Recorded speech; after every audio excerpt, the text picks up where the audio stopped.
La historia de la ciudad es una historia, digamos, de tensiones con el agua. Las mayores densidades de la población muisca estaban cerca del río Bogotá, en lo que hoy es Funza, ¿no? Una comunidad que sabía navegar, que sabía aprovechar el río, que tenía unos canales, un sistema de canales de irrigación muy complejo, como muchas otras sociedades prehispánicas, tal vez como en el Sinú, en la Mojana, en los cuales había posibilidades de producir en épocas de menor lluvia, se sembraban allí, y en épocas de mayor lluvia, cuando el río se desbordaba o los humedales no daban abasto, eran zonas de pesca. Entonces tenemos, digamos, una forma de adaptarse muy compleja, interesante, que requería mucha mano de obra, y luego esa relación cambia ya cuando llega, digamos, el poblamiento europeo. Las inundaciones, tanto en el periodo prehispánico como en la colonia, no necesariamente eran vistas como desastres, sino eran vistas como una oportunidad importante, porque era el momento en que llegaban los sedimentos sobre estas planicies y las fertilizaban. Entonces hacían que luego en el tiempo seco los pastos fueran más fértiles, ¿no? Entonces, pues nosotros tenemos la idea, ¿no? La sabana como una sabana ganadera, plana y relativamente seca. Pero ese proceso de desecación es reciente, es del siglo XIX. Durante toda la colonia, gran parte de la sabana eran pantanos. Y efectivamente era una sabana ganadera, pero había unos ganados que se habían adaptado a unas condiciones estacionales, ¿no? Entonces cuando llovía se llenaban las chucuas, que eran como llamaban los humedales, el ganado era capaz de pastar ahí, iba a otros lados, ¿no? Entonces había unas zonas que eran las pilas eran muy importantes porque eran zonas pues donde llegaba el agua a partir de una infraestructura sencilla.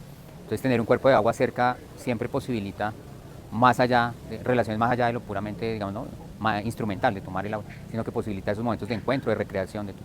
Solo en el siglo XIX empieza a volverse un problema las inundaciones, uno porque empieza a crecer la ciudad y a densificarse más acá en la parte urbana. Y en la sabana, cuando cambia la infraestructura que se coloca en la región y la ciudad, porque claro, ¿no? Que se inunde un puente, que inunde el ferrocarril, suele un problema. La historia de la ciudad es una historia, ¿no? digamos, de tensiones con el agua. Por un lado se demandaba más agua, pero por el otro lado se deforestaron los cerros. Entonces hubo un problema de oferta de agua, ¿no? Hay problemas de epidemias. Y eso se va a acelerar luego en 1918 con la gripe española, ¿no?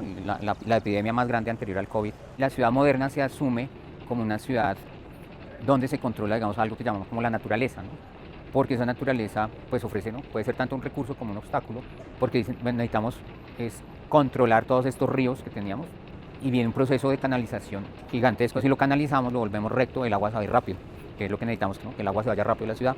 ¿Para dónde? Pues no nos interesa, ¿no? Aguas abajo, el río Bogotá se vuelve pues una gran alcantarilla que va a generar muchos problemas a todas las ciudades aguas abajo, y en la cual pues estamos todavía metidos. Pero si hay un proceso de distanciamiento, y eso ha hecho que, pues, que ya no pensemos en el agua, y que normalmente, ¿no? la veamos cada vez más como presente en ciertos momentos, ¿no? Como que entonces llueve y uno ya se imagina inundación en algún lado, encharcamiento, trancón, ¿no? Como más asociado a esos impactos casi que negativos.